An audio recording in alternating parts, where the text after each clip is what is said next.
Welcome back to UI Chat, the podcast where we discuss everything Ubiquiti and networking. I'm your host Alex, and this time I'm joined by Evan and Jesse for the 2025 Awards podcast episode. How are you doing both? Good. Good to be back. Glad we're all looking snazzy, I have to say. Some of us are a little bit snazzier than others, but Jesse, how you doing? Yeah, good to be back. Thanks for having me back, and holy crap, what a year. Yeah, definitely. There's been a lot of stuff released, as we'll get into. It almost doesn't feel like very long ago we were doing this podcast episode with Cody in end of 2024 and running through all the stuff that had happened in that year. And this last year has gone very, very quickly. And a lot of stuff has been released. So it's been a lot of stuff. Before we get into it, though, there's a few things that Ubiquiti has released in December. Just a couple of things. There's the UniFi Travel Router, which went on sale as of recording today, the 29th of December. And in the UK, it went out of stock within 6 minutes. Of course. That's wild. So out of all of us, Jesse's had, the only one who's had actually any hands-on experience with it. Do you want to just run through what that thing is and Certainly. roughly what it can do? In the past, if you're insane like me, when you go on the road, you take the whatever this is, the UniFi Dream Router 7, or a smaller setup such as the UniFi Express 7, or you put something together like the Cloud Gateway Max and an AP, something like that. Now, with this, you don't really have to do any of that because this actually serves as a router, and if you do it right, which takes a little bit of setup, but I do walk through this in my video, you tie it to your home rack, and then essentially all of your devices, it broadcasts a Wi-Fi network, and all of your devices will connect automatically to your Wi-Fi network because it's the same details that you have at home. You can do teleport, and you can even connect a G6 or G4 instant camera to it to record not to the device, but to your your NVR at home, which is super cool because I know, for example, people go for construction sites, or if they're on the road and they'll be at CES or like DEF CON, and their rooms will get broken into, whether it's staff or just somebody knowing there's a lot of people in town, tech people looking for a score, or in the case of DEF CON, hackers getting into your room by having a universal key card or whatever and then stealing stuff. So a lot of times I thought, hey, it'd be great if I had a camera, and I've done this with some of the other Wi-Fi camera brands just connected to the Wi-Fi, but there's always a paywall or a captive portal or some sort that's a problem. With this, you basically can get through that captive portal by connecting your phone and going through as you normally would, as if it was your phone that you were authorizing, but in fact you're authorizing the router, which means you authorize the router once, pay once, authorize once, use all of your devices with it, as long as they're not doing any TTL tricks. This may or may not work on cruise ships. It may or may not work on airplanes. I'm going on an airplane soon. I'll let you know. I'm going internationally soon. Yeah. I'll let you know. Nice. So I'm definitely going to have to do a follow-up on this, especially as they continue rolling out features. The other thing I didn't get a chance to test is that you're actually able to tie in 5G from your cell phone if you tether it, and then it'll broadcast Wi-Fi through your cell phone connection, which I think is fantastic because most often my internet from my phone is way faster than anything I get from the hotel. Yeah, what's quite unique with that device is that you can connect it to a Wi-Fi network to sort of relay it on. You can connect it via USB-C to bring the internet connection from your phone and use it to broadcast, which is awesome.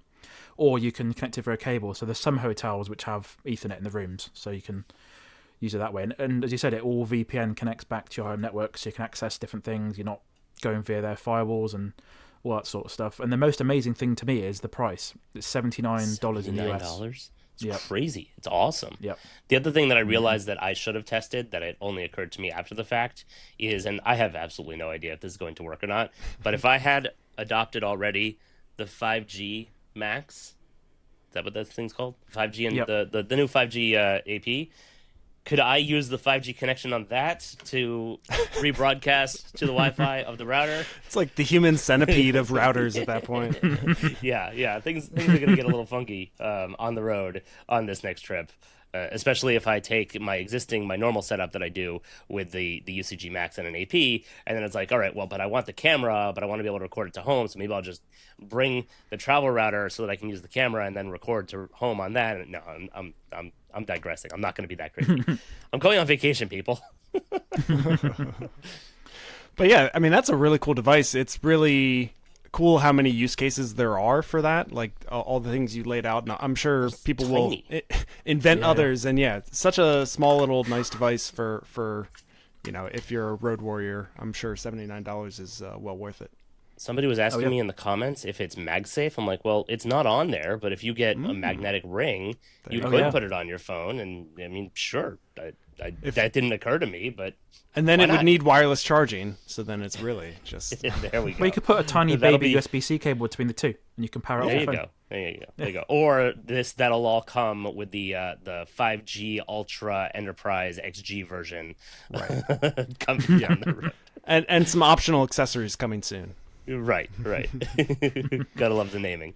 Yeah, so that was a really cool device. The other thing was a smaller update or a different product, but the U7 Pro XG wall, which to me it seems like it's very similar to the U7 Pro wall that we've already had, which is a tri-band Wi-Fi 7. Jesse showing it off there. The big thing with those two, both the Pro and the Pro XG wall, they don't have the downstream switch ports, so you can't do PoE pass-through. You can't hook up any wired devices. It's a tri-band AP, and I guess they just don't have the power budget or the space inside for 3 radios, 3 antennas, and then the additional switch ports. That's probably too much power. That's my assumption. But I know a lot of people are bummed that the U7 line for the in-walls are split. It's like, do you want 6 gigahertz or do you want the switch ports? If you want 6 gigahertz, you have one other option. It's a little bit better than the Pro. The main thing is the 10 gig uplink. Jesse, you said you didn't get this one, or you haven't had it. I don't think I got the XG. I do have the Pro wall here. I'm trying to remember if I just didn't get it or if I already installed it because it was that cool. I like that it has the same new black metal design that the XG APs have.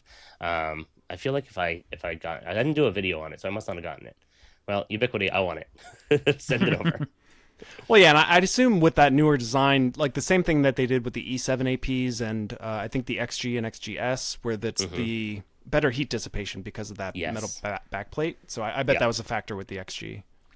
Yeah, definitely. And it does do a much better job at heat dissipation. Just comparing the U7 Pro APs and the XG APs, it's a whole different ballgame. Yeah. We also had a few small software updates. Wave 2.4.1 introduced support for the MLO6, the long-forgotten UISP radio. So that is now out, and some other MLO features there. And I guess the big one for December was Network 10.1. Have either of you played around with 10.1?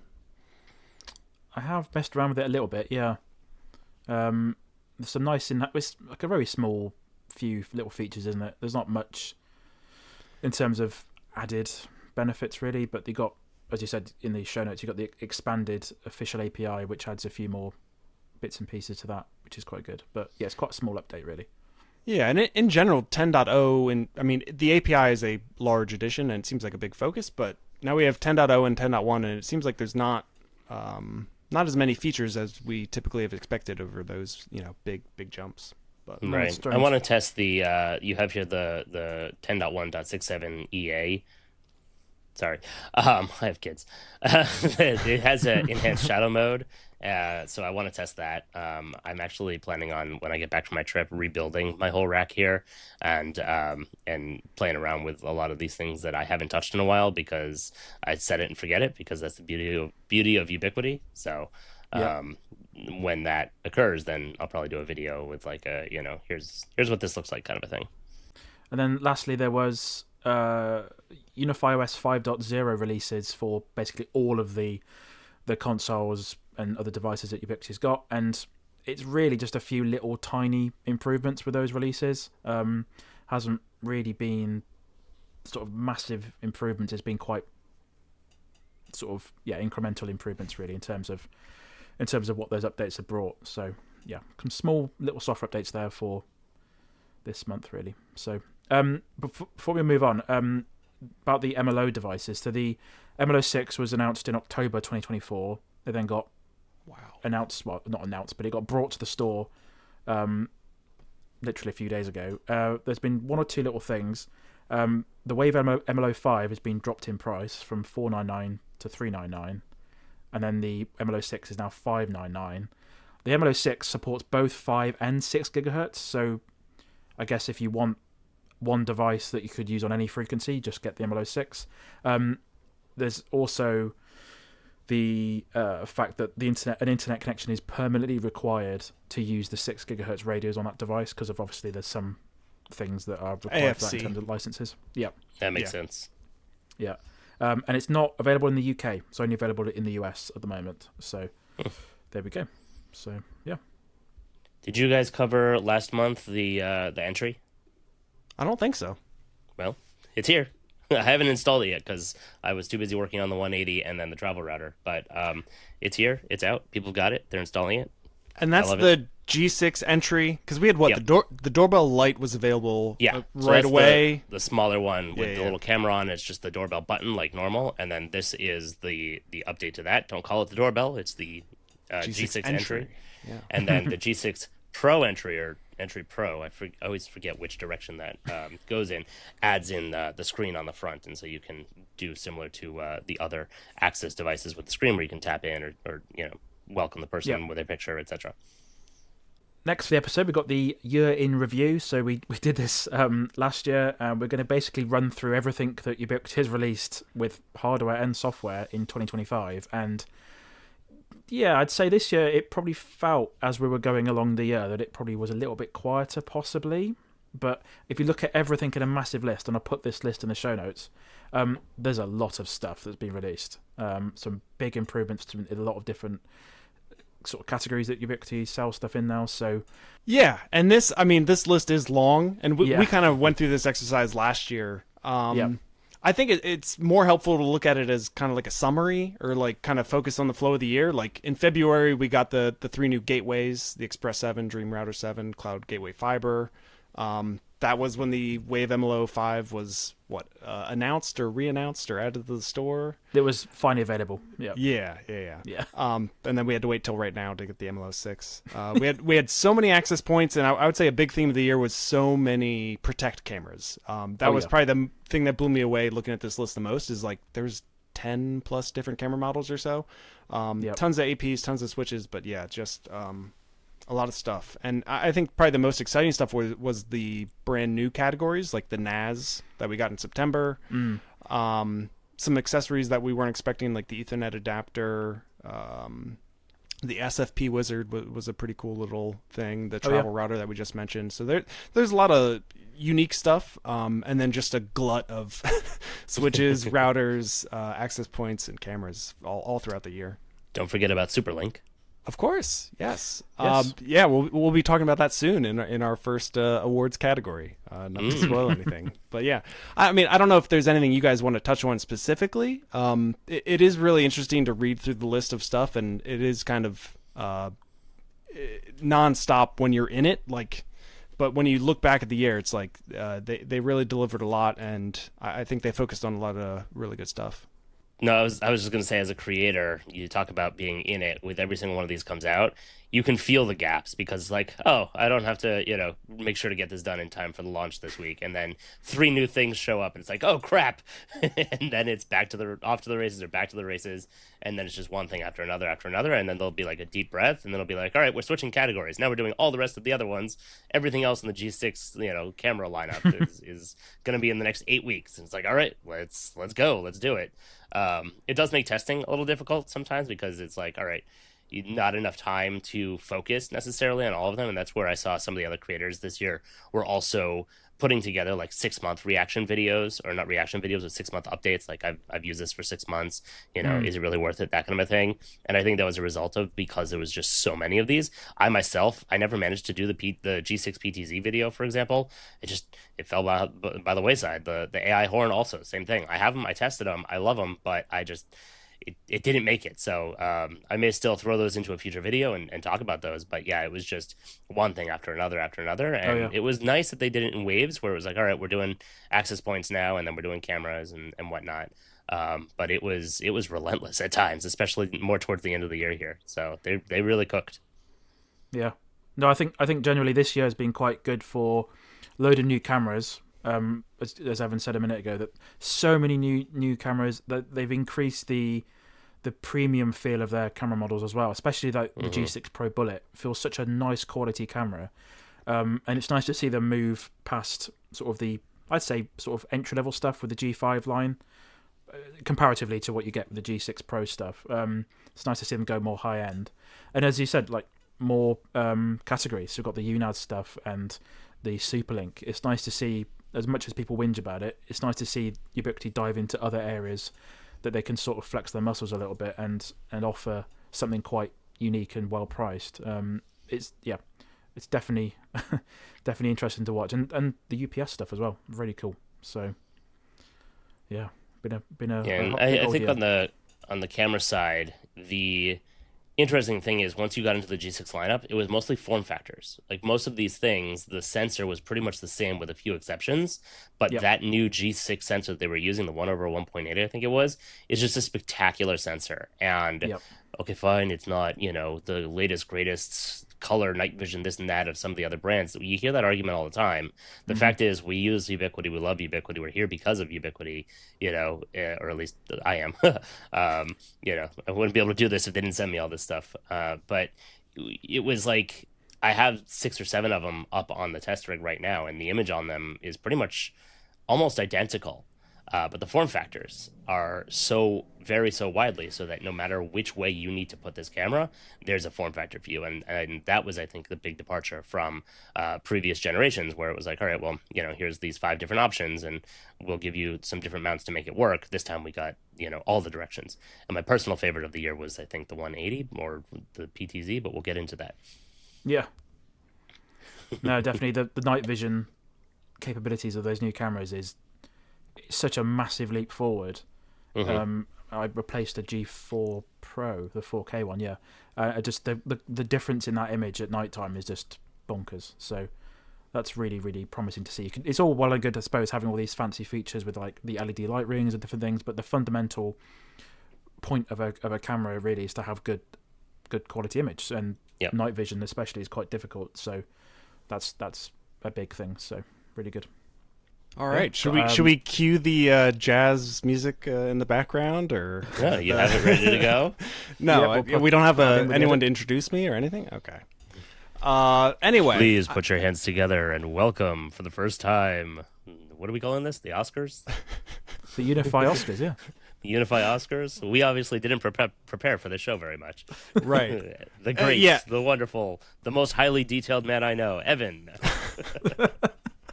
What a great introduction. And yeah, if this feels half-baked and put together last minute, that's because it is. I thought of this idea yesterday.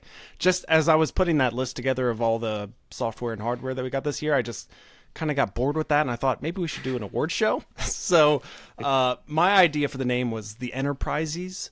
But then Alex hit me with the UniFi, I don't know if we pronounce it UniFi OS-cars or the UniFi Oscars. I don't know. But either way, that's the name. So this is the first annual UniFi Oscars.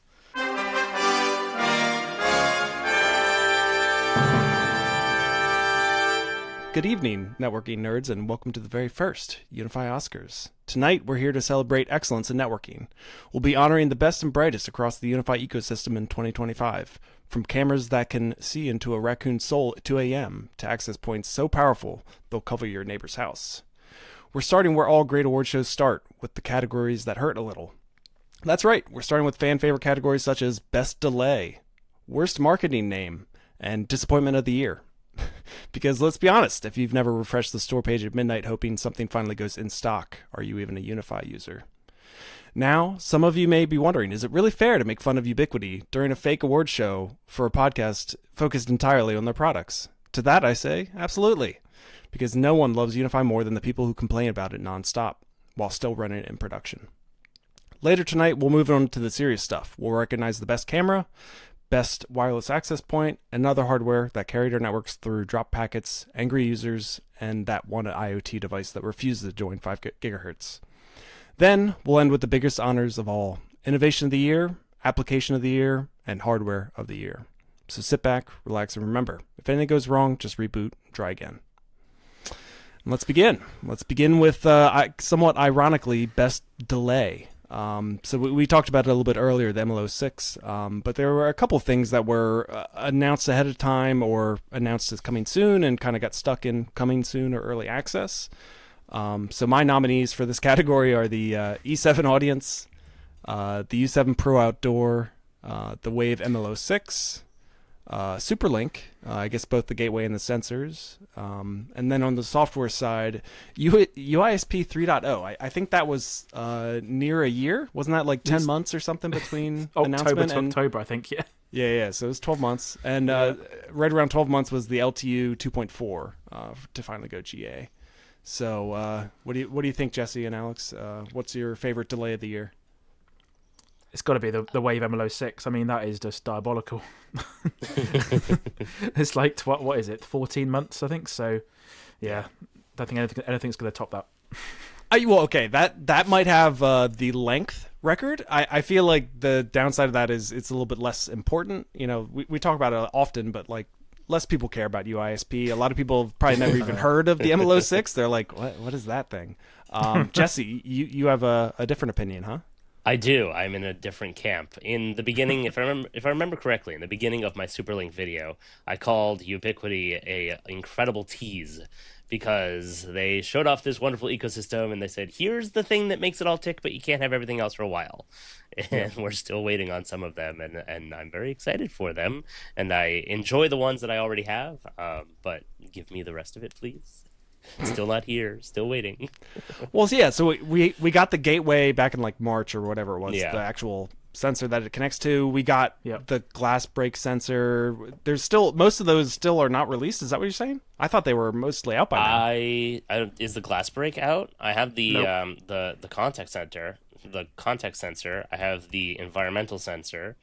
There was one other that I have. Yeah, the glass break one's still not available. There you go. Neither is the wireless siren. Neither is the motionless sensor. And the smoke alarm as well. At least, it's not even at least the wired siren is out. Yeah. That's true. And that's the other thing about Superlink is it's kind of replacing the Bluetooth-based UP Sense. Yep. And I know a lot of people invested in that ecosystem got hurt by that kind of being canceled, not supported on Wi-Fi 7 access points. So I think Superlink's a great choice. I vote Superlink is our delay of the year. Ooh. Woo. Thank you. Our next category is best zombie hardware. So this category is dedicated to the older hardware that continues to stick around, receives the bare minimum of software attention just to keep them alive and still technically supported. So what do you guys think for nominees here? Anything stand out? I got one that's been around a while that we haven't really seen or heard them mention. Is the Dreamwall. Oh, that's a good one. Yeah, I didn't think about that. That is a good point. Yeah. Yeah, they were saying at UWC that was going to be like binned off. So I think someone asked Robert Perra. Yeah, someone asked him and said, "What's happening with the Dreamwall?" They basically admitted that it was a bit of an experiment. So unfortunate. I'm gonna have to ask them to send me one if they have any left in the warehouse. Then I want it in the background. You should get a Dreamwall Pro. Remember that? Yes, Pro XG HDR. Yeah. That's a good pick. I mean, my pick is always Edge Max, just because I'm a UISP guy, and we point them out almost every time where there's like 1.10.1 RC2. It fixes one CVE. There's been a few Edge Max releases, but yeah, I like the Dreamwall. Alex, on Ubiquiti for still doing security updates on those ancient. Right. Yeah. Yeah, there's one tired intern, pounding out bug fixes. Yeah. Alex, you voted for what? SolarPoint? SolarPoint, yeah, because it's. I think we can go back and listen to the episodes we've done previously, but there was must have been a 2-year period where I don't think anyone knew what was happening with that device, and there was a software update literally a week ago. So you can still buy it. Yeah, up and down. So yeah, we covered it. They went through the trouble of updating the logos because it had the old U. So, and I think it got UISP put on it. It did, yeah. That's so funny. Yeah. All right, that's just been hilarious. So I vote SolarPoint just for fun. Okay. So, SolarPoint is our zombie hardware of the year. Honorable mentions go to the Dreamwall and Edge Max. Ooh.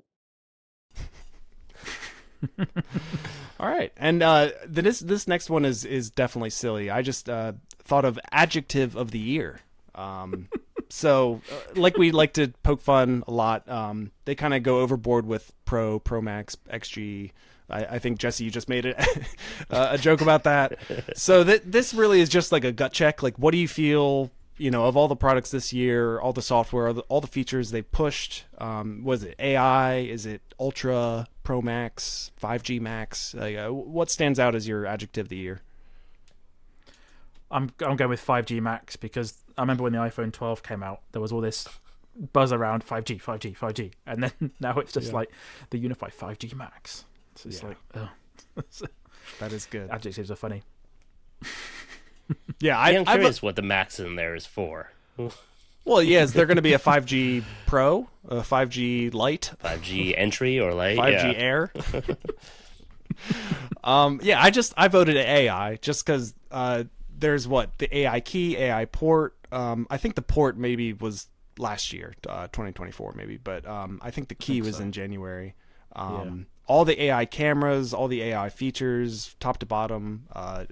Channel AI is a software feature within network. So yeah, it's the year of AI for me. Fair enough. It's tough. That's tough. Trying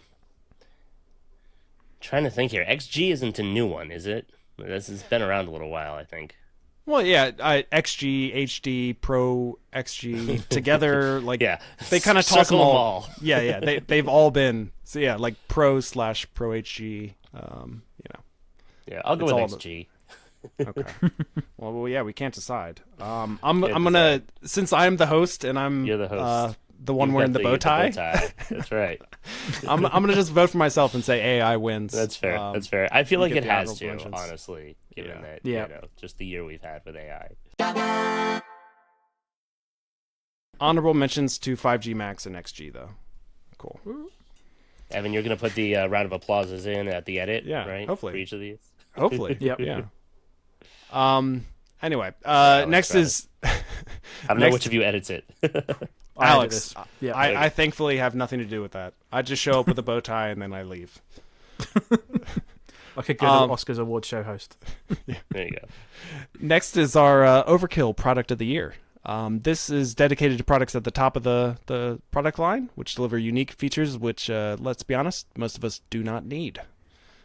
So we have the E7 audience, the big stadium-size Wi-Fi access point, replace the base station XG. The AI multi-sensor 4, which I just think is a hilarious camera. The AI PTZ or PTZ, as you may hear it, industrial and precision. Both those are pretty high-end cameras. I picked the Enterprise Campus 48S. I think the stackable option came this year. I might be wrong. That may be cheating from last year. I really love the AI horn speaker. And the spoiler alert, my pick is the ENVR bezel, which Jesse, you don't have one of those, do you? I don't. I haven't quite graduated to get all of the E lineup, the enterprise size things. You got to go over to Clay at DPC Technology for those because he's got the big data center. But I think that I'll just go through these a little bit. The AI horn was my initial gut check because that thing is just so freaking loud that it's just so extra, so ultra. The Enterprise Campus 48S is bonkers. The AI PTZ industrial and precision cameras, I can see there being an actual use case for and makes sense. The AI multi-sensor 4 is also overkill for anything I would use it, but I want one anyway because, yes, that much 32 megapixel sensor altogether. This thing's a powerful beast, and I love the 180. But if I could have the MS4, for sure, that thing looks awesome. That being said, as the most overkill extra, I'm surprised people are buying it, but people are buying it because sexy racks are all what this is all about. I'm going to agree with you and go EMVR bezel. Yeah, it's what for those that don't remember, it's just like a 2U faceplate that has a screen on it, so you can LED. Multicolored LED faceplate that goes on the front of it. Right, because you need RGB lighting in your data center. RGB. You need a touch screen Yep. for something. The whole thing Does is the touchscreen amazing. have the swipe to view like the most recent detection on there for the Yeah, you can watch the 96,000 videos on there. cameras that you have connected through it? Yeah, you can bring up your video feed of yourself in the data center Yep. on the touchscreen. Anyway, it's amazing. We all love it. The Bezos are overkill product of the year. Yay! No dissenting votes. No, that's a home run, that one. Yeah. Speaking of dissenting votes, this is a silly category too. Worst marketing or product name. The obvious, I feel like the honorary name here is Swiss Army Knife. That was 2024, so that's kind of the emeritus pick. Unfortunately, we can't pick Swiss That Army would Knife. have been my pick. That would have been mine too. But if you just kind of think about that lane where they have a silly name for something, whether that's in their marketing materials or the actual product name itself. We talked about it earlier, but the Dream Router 5G Max, that's a little bit silly. We don't know what it's maximizing. The Enterprise Fortress Gateway, that's, I think, cheating a little bit. I think that's a carryover from 2024, but that is so ridiculous, I feel like it should be pointed out. Another category I like is products that they rename. Like we had for years the Mission Critical, and now it's called the UPS PoE switch. Remember, I think they tried to rename the XG8 or XG6 PoE back in the day. They just kind of changed their names. It's weird. But the last few are the Wi-Fi Man Wizard, the SFP Wizard. And when they did that little sale, when they announced the SFP Wizard, they called that SFP Liberation Day. And that is my... because I still don't understand what that means. That's my pick for worst marketing or product name of the year. It's SFP Liberation Day. But anything else you guys can think of as far as silly names? I was having a scroll through the list of products, and they're not as silly this year in terms of names. And I think you are right. The SFP Liberation Day is one of those silly ones. It did sound quite bonkers when they did the video about it. So yeah. Well, yeah, we're all liberated, so we're thankful for that. And that's actually on the backside of the SFP Wizard is actually a really cool device. So it's just weird that like they put the name on it though. I was going to choose Swiss Army Knife because I'm actually going to visit my in-laws, and my father-in-law is like, "Hey, do you mind if I send you a Swiss Army knife that you can bring with me? You can bring with you. You know, will you bring it in your luggage?" And I was like, "Yeah, sure, no problem. Ship it to me." I'm picturing like little red Swiss cross on it, Swiss Army knife with all the pieces that come out of it and the corkscrew, and up shows a Ubiquiti Swiss Army knife. I'm like, I have one of those. I could have just given you mine. But you can do anything with it. Talking about, yeah. But I also was I was thinking about like the doorbell lineup, because we've got the G4 doorbell and the Doorbell Pro, and then we got the Doorbell Lite this year. But the doorbell that we would think would be a replacement for the G4 Doorbell Pro isn't a doorbell at all. It's the entry. It's the G6 entry and the G6 entry Pro or Pro entry, or I can't remember which direction these go. G6 Pro entry. There we go. I think Pro is before now.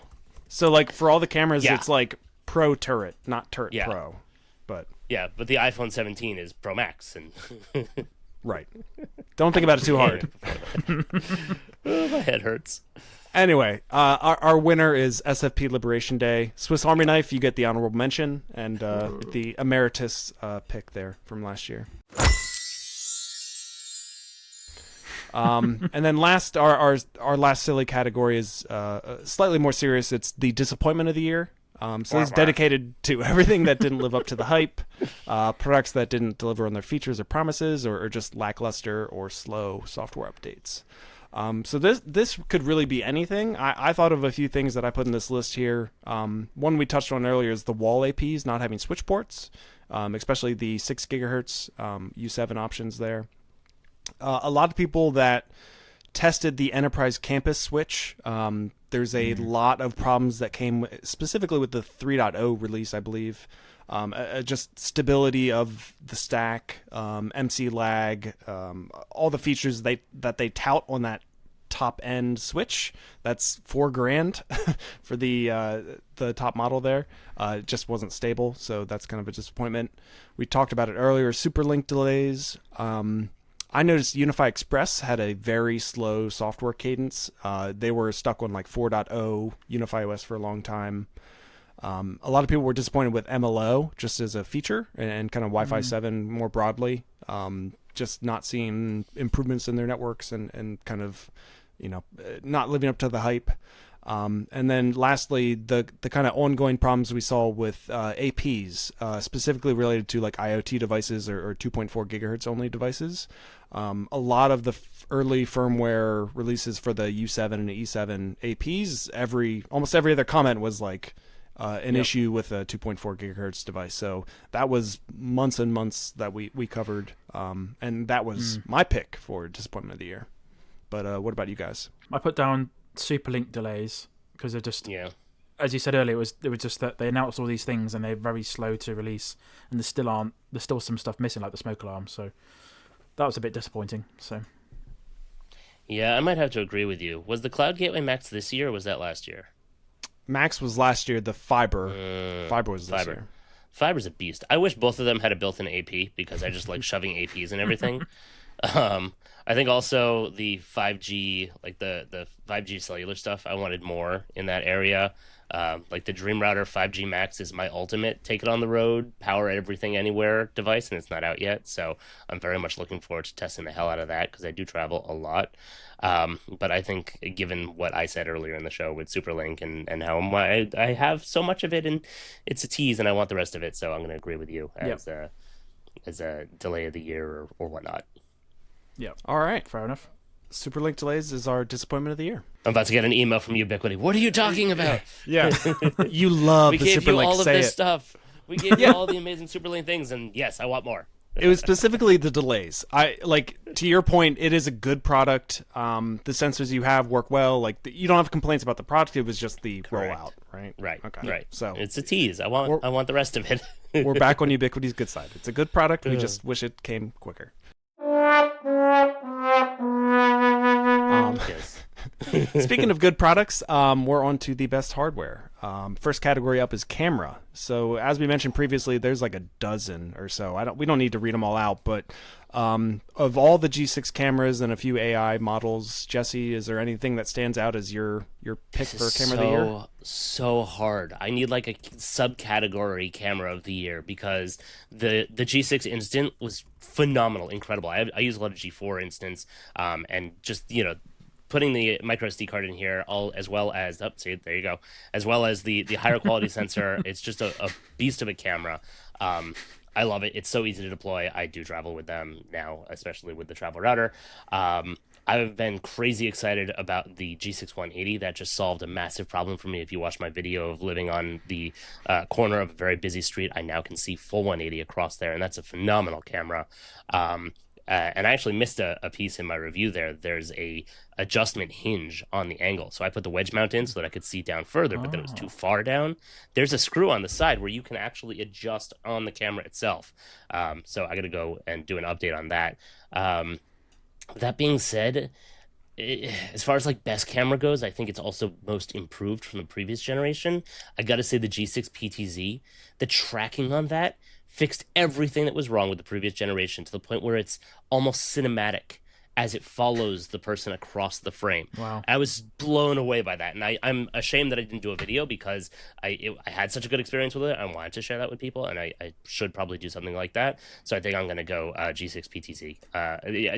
And it's a difficult one because the caveat there is you don't only want a PTZ camera. Like you want a contextual camera, and then you want the PTZ to jump in and grab the action. But overall, as like a super awesome camera and biggest improvement for the year, I got to go PTZ. Fair. And Alex, you picked the Pro Bullet? Yeah, so I haven't really had much experience with any other cameras this year. I haven't really had a chance to play around with them, but the only one I have had sort of limited my sort of scope. But as far as I understand, this is the only new camera that they've basically perfected the mounting situation.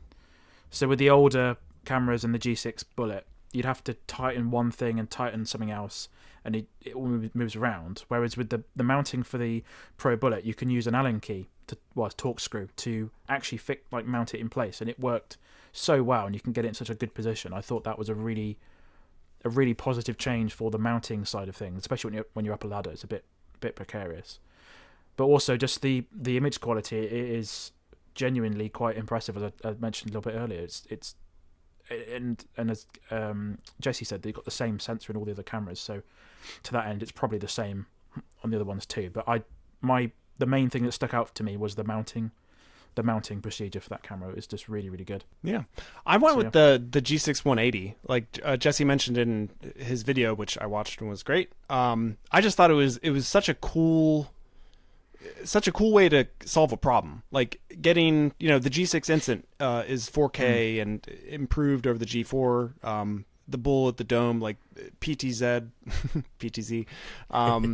Those improvements are big. Like, some of those generation over generation improvements are big and like worth calling out. But I think the G6 180 is like a whole new camera that a lot of manufacturers don't have something like that, where you get that wide panoramic view, and plus it looks like a freaking headset. Like it's crazy looking. Tiny. It's cool, great quality. Like, all those nice little features. I picked the G6 180. I could be talked into the Pro Bullet or the PTZ. I could be talked into the 180 easily.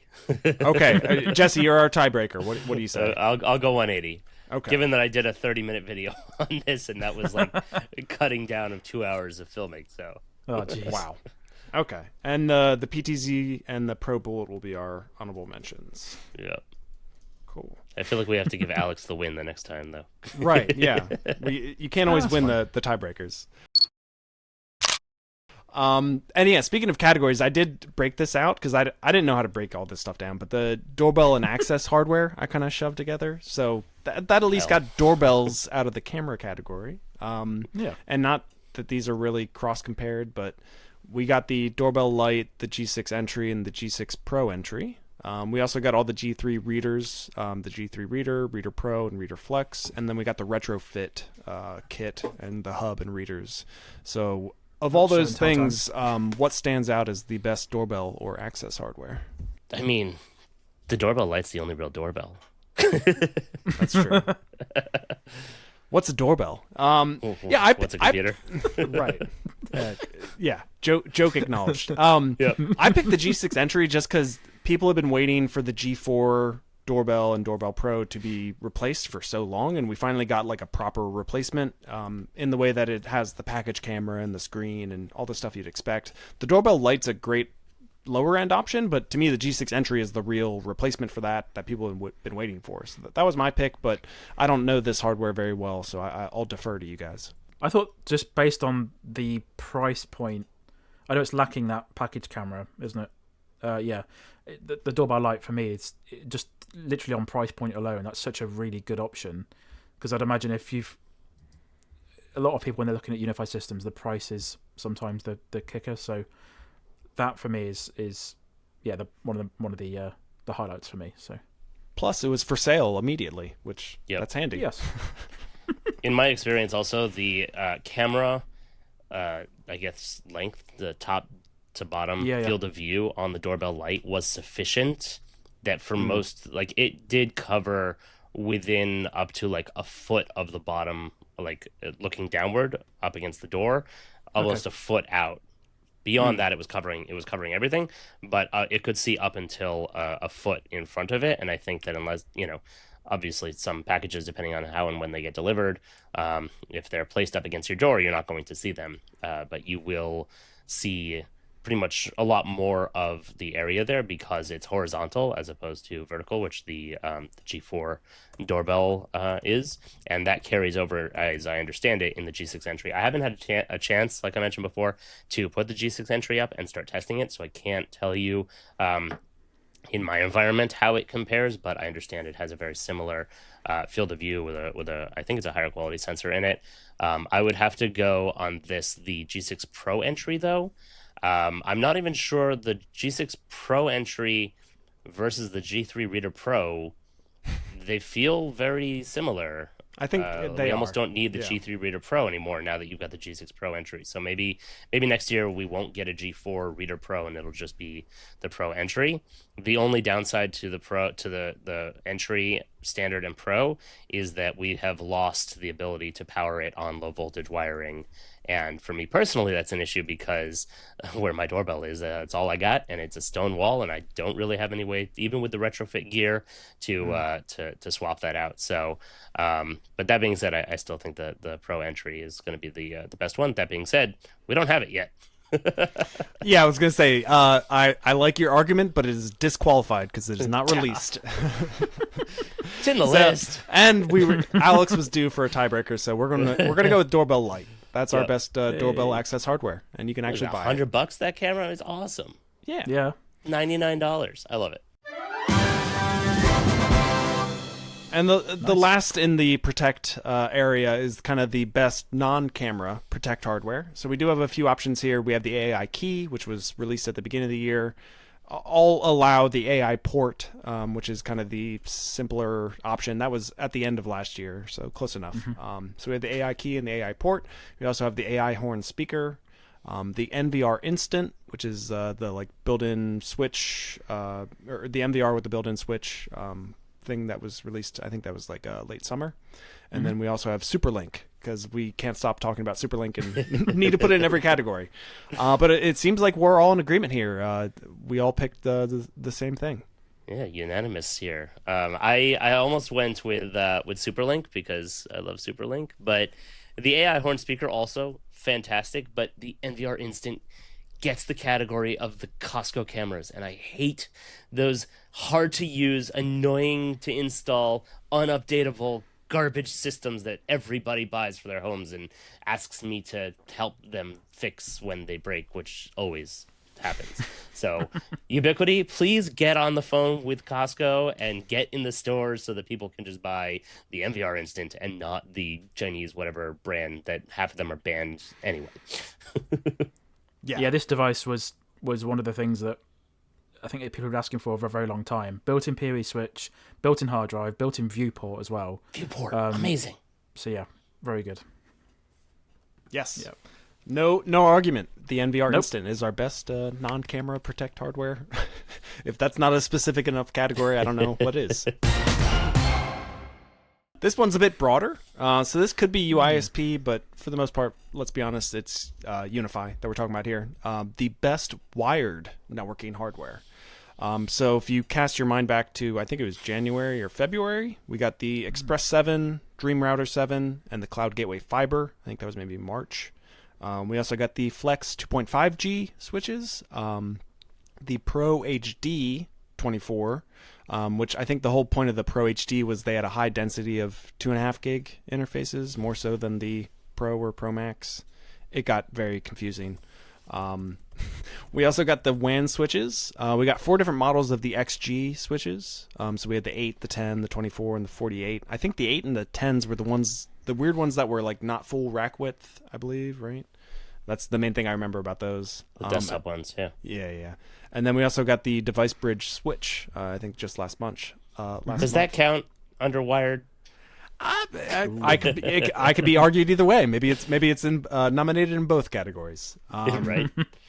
But yeah, my pick was the Cloud Gateway Fiber. I think it's kind of sad that product didn't come out earlier, especially compared to the Ultra and the Max.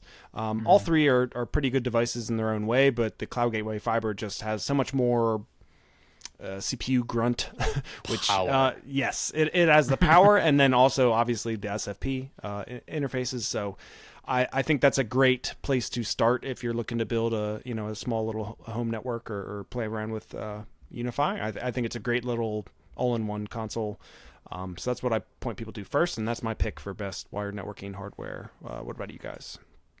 I put down the device bridge switch because it's quite a unique device, and I can see that being very useful in homes, small houses, trying to get connectivity in certain places without running cables. If you'd have rented accommodation, for example. So the pure flexibility of that device was quite impressive to me. So I thought that was pretty good, quite unique as well. So.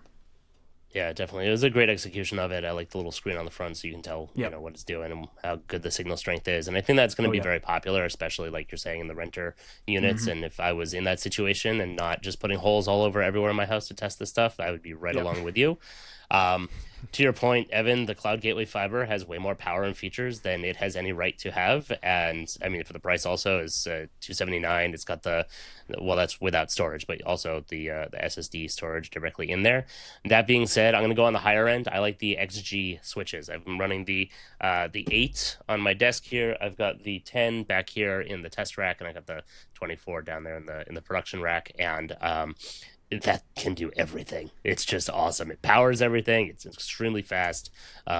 It's my backbone for the larger scale, not quite enterprise, but the larger scale networks. And so that's my vote. All right, it's the year of Nice. AI and XG. But yeah, hey, And we all Superlink. we all voted for anything else, so I'm calling host privileges. I'm gonna go with Cloud Gateway Fiber, and Was it this year? Really? yeah, I think it was March. Wow. It's been a year, man. But yes, honorable Yes. mentions go to the XG, and I don't even know if it's a technically wired product, but yeah, the device bridge switch is very cool. It occurs to me I have the fiber sitting right here. So Nice. There you go. I got all the toys, boys. It's an award-winning product there. Yes, it is. Next, we have best wireless networking hardware. So this is a very crowded list. yeah. The E7 Campus, and E7 Audience, they were kind of announced right at the end of last year, technically December 2024. But the Audience didn't come out until I think it was March. So we also got the E7 Pro XG and XGS, the U7 Pro Outdoor, the Lite, the LR, the in-wall, the Pro XG wall. Probably more exciting than that list of incremental updates was the Device Bridge IoT, the Device Bridge Pro Sector. I never got a chance to test that one. Yeah, Pro Sector. I have it.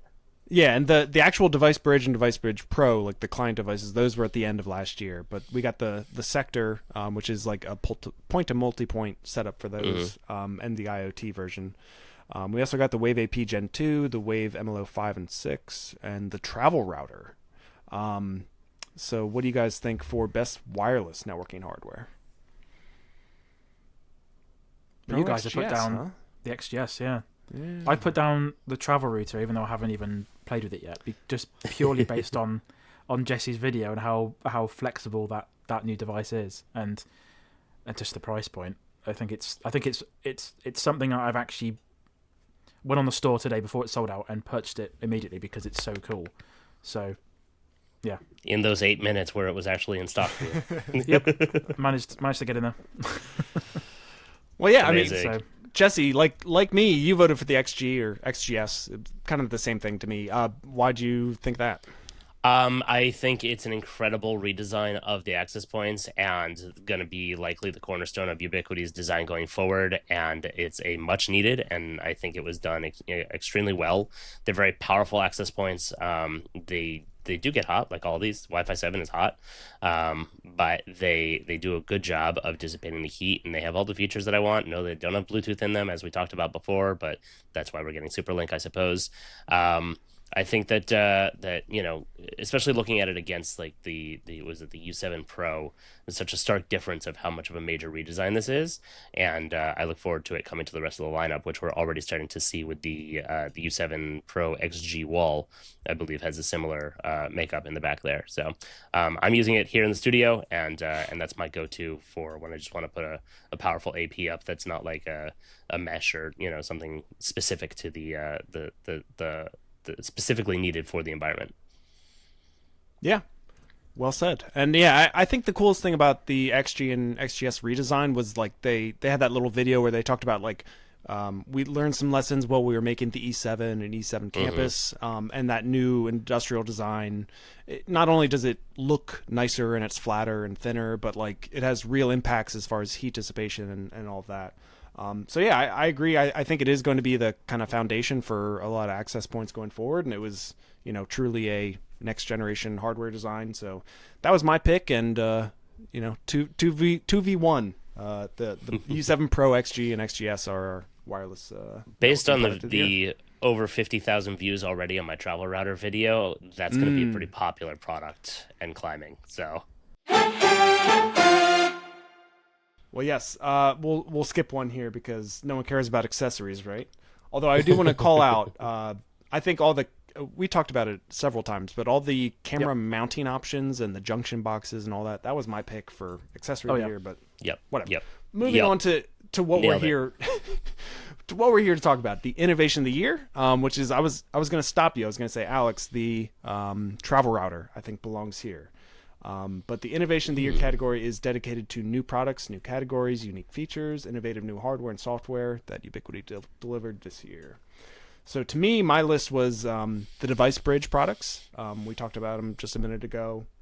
The NVR Instant, mostly just for kind of putting everything that we need in one package finally. The travel router, which we talked about at the start of the show. I think UniFi Drive and the UNAS. We had a couple different models of the NAS, but UniFi Drive has really come into its own. We also got somewhat controversial maybe, UniFi OS server, and the kind of unclear future of self-hosting the UniFi Network application. And my weirdo pick was techspecs.ui.com, and you would. I have to say I love the updated web store design where they have the little toggle to compare. Amazing. I use that all the time. I'm sure most people listening do. That's kind of a weird backdoor innovation of the year, but like that was my favorite change that they made out of anything. But what do you guys think? I did put down NVR Instant, but I've changed my mind because it isn't really an innovation. It's more of a sort of obvious thing that they should have done, if that makes sense. Whereas I'm going to put down the UniFi Travel Router because, that's got me quite excited. So that's quite innovative, isn't it? So I think that's pretty good. Certainly, such a cool device. I'm tempted to agree with you, to be honest. I look at this list and it's difficult because. My gut reaction is I want to give it to Superlink, but I also want to give it based on products that are available today. And Superlink, while it is available today, what makes the entire Superlink family so powerful is the integration of everything. And I really, really want to see the smoke detection and the alarm monitoring and all of the elements there put together, the remotes, the glass break. I want to have all of those and have the whole ecosystem as we've already been teased with it. So I'm going to not give it to Superlink yet. Probably next year I'll give it to Superlink.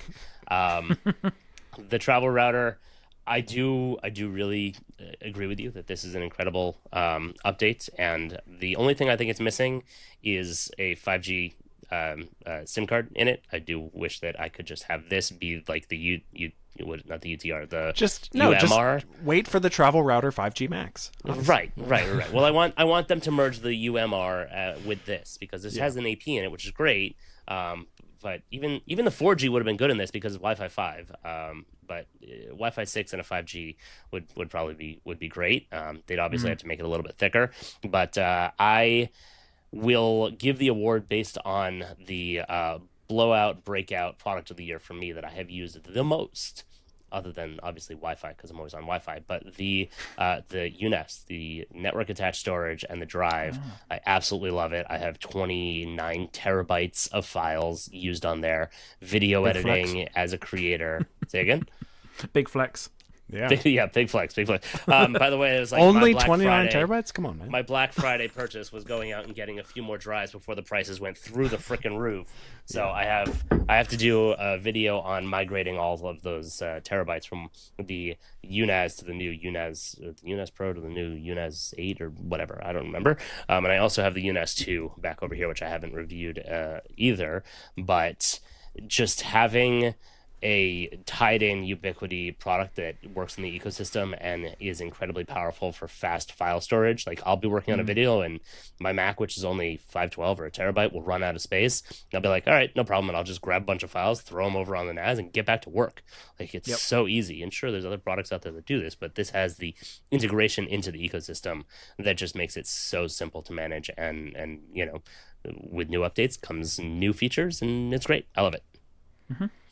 Awesome. Well, yeah, and Alex, I know you've been living on the NAS that you had. You got last year. Yep. And you've been using UniFi Drive. I was going to say that's a good second pick for me, or maybe a more realistic pick than what I had. Yeah. So I vote the NAS and UniFi Drive as the winner. That's fair. Honorable Solid mention product. for Travel Router or Router. Nice. Yeah, and I think there's still some things that are like even on the page for the Travel Router they announced there are things that are still coming. Yeah. I don't remember exactly what there is like. Is it OpenVPN? Was it that's still coming? Yeah, that yes. I think they mentioned that in WireGuard. I don't know which ones. I don't remember which one it was. Yeah. But yeah. But it supports teleport, doesn't it? So Right. All right. And second to last category, application of the year.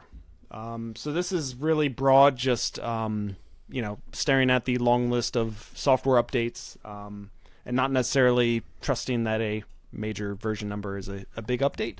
Actually focusing on the quality of the software, the new features that were added, just kind of overall what was the best application of the year. My vote for last year, 2024, would have definitely been the network application, and I think that's a strong contender again this year.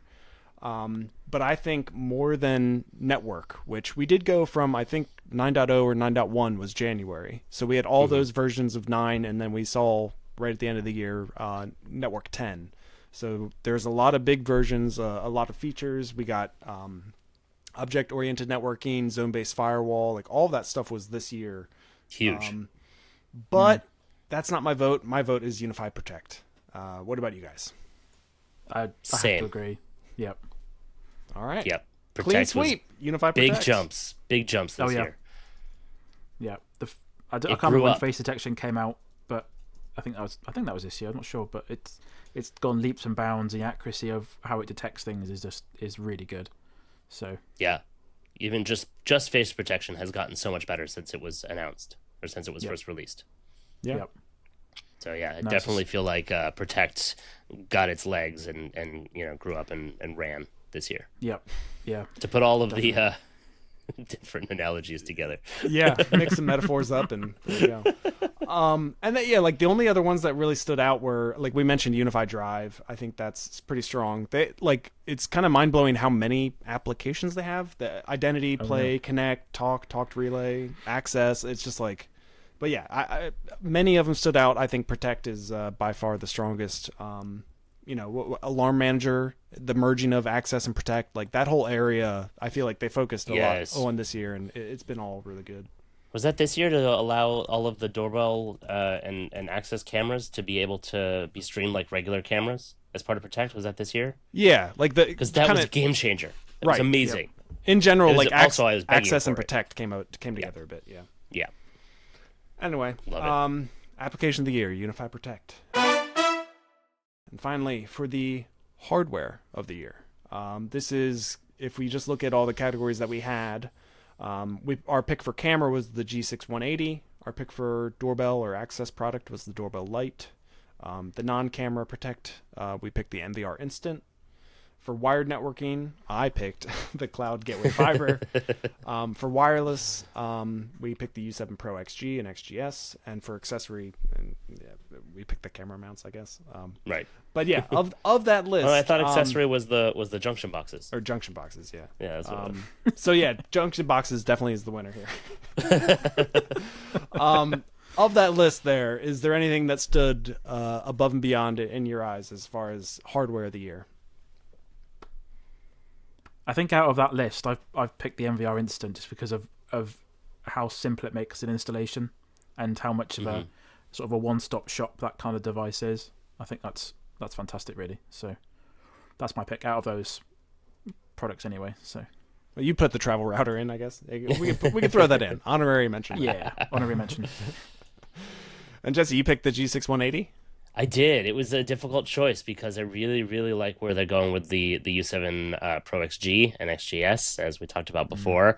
To Evan's point, the MVR Instant really, as I took that out of the box the first time, I was just shocked looking at the back of it and being, they did that too? They put this in also? It's also a Switch? Like, all of these features? Yeah, it was awesome. So, yeah, would have loved the MVR Instant, but I got to go with the G6 180.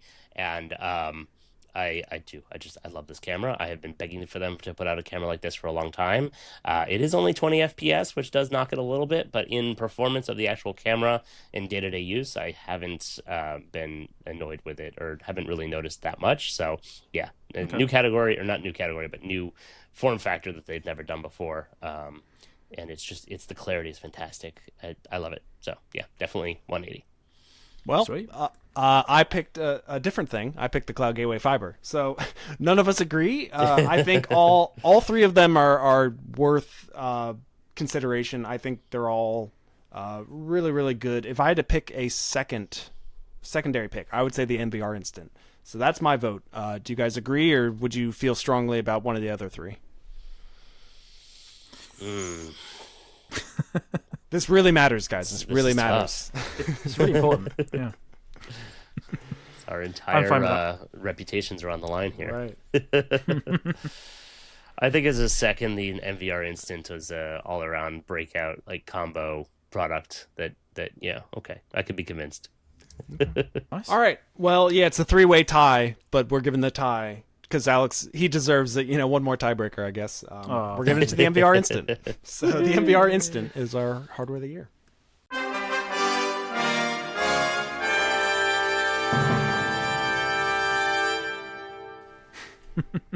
And for next year's show, we'll have 3D printed awards ready to go to send off to Ubiquiti.